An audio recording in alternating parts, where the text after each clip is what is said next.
Je souhaite vous parler de notre nouvel outil de diagnostic de performance machine. Donc, notre objectif a été de concevoir une méthodologie efficace et innovante dans le but de cibler la sous-performance machine et d'optimiser la maintenance. Donc, imaginez-vous responsable de la gestion de performance d'un parc éolien. Aujourd'hui, les moyens dont vous disposez pour suivre la performance de votre parc, les moyens classiques, on va dire, sont la comparaison à la courbe de puissance garantie, mais qui est donnée dans des conditions de flux standards, et généralement basée sur une vitesse de vent qui provient soit d'un mât opérationnel, si vous avez de la chance, ou bien d'une vitesse nacelle qui connaît les problèmes de précision et d'homogénéité dans le temps que vous connaissez. Du coup, ces variations de conditions de flux et cette vitesse de base qui n'est pas forcément toujours fiable rend difficile l'identification donc de l'écart entre la production réelle et la production garantie. Si cet écart est du coup lié à un biais de la méthode ou bien alors à un vrai problème de sous-performance. Et ensuite, une fois que vous avez ciblé le problème de sous-performance, il est particulièrement fastidieux et long de déterminer d'où vient ce problème basé sur une analyse statistique classique des différents paramètres secondaires SCADA. Voilà, donc on propose aujourd'hui une méthodologie qui permet de s'affranchir de ces deux éléments, c'est-à-dire qu'on ne fait plus du tout référence à la courbe de puissance garantie et on n'utilise pas non plus la vitesse nacelle. Donc je vais vous présenter notre outil dans la prochaine slide. Alors, ce qu'on propose de partir, c'est d'une série temporelle. Donc, si jamais vous avez un mât opérationnel, on partira évidemment des mesures sur site. On peut également partir d'une série temporelle de données de type réanalyse pour les initiés. Ensuite, on applique donc nos modèles CFD ou méso-échelle selon les spécificités du site, dans le but d'obtenir une série temporelle de vitesse et direction à chaque emplacement de turbine.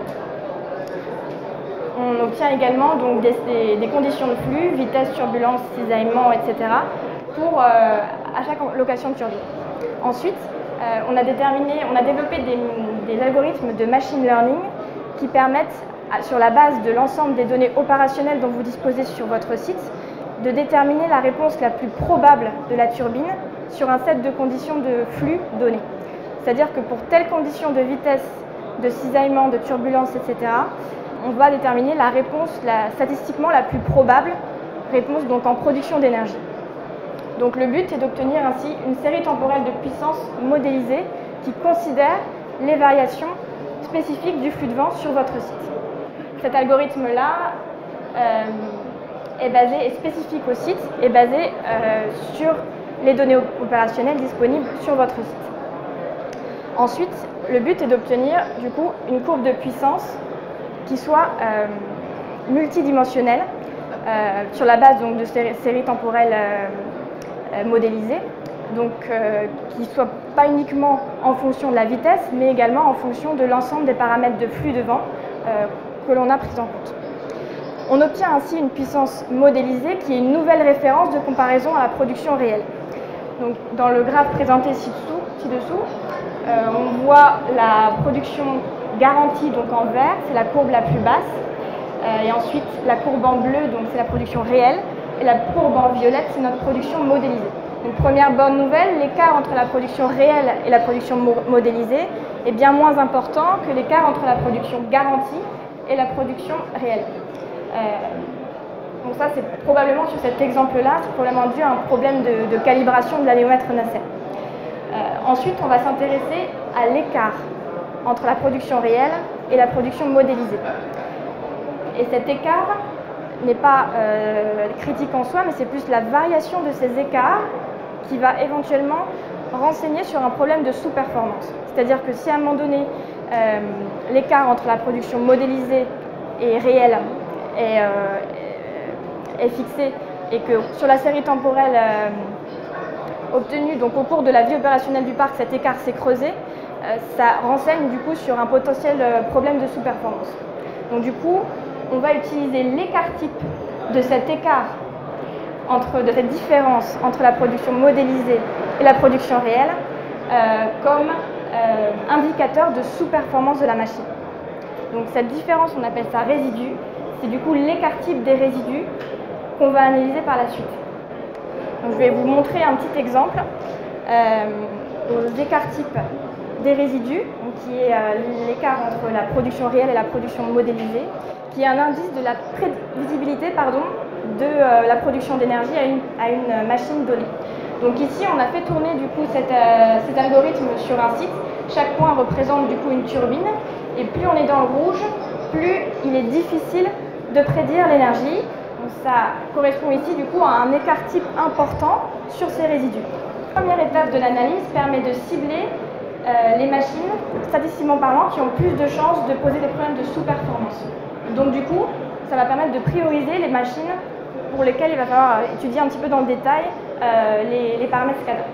Donc dans le cadre de cet exemple, on a choisi d'aller un petit peu plus dans le détail pour la machine A et la machine B ici, donc qui sont plutôt vers le orange-rouge, et de voir un petit peu les causes potentielles de cette sous-performance.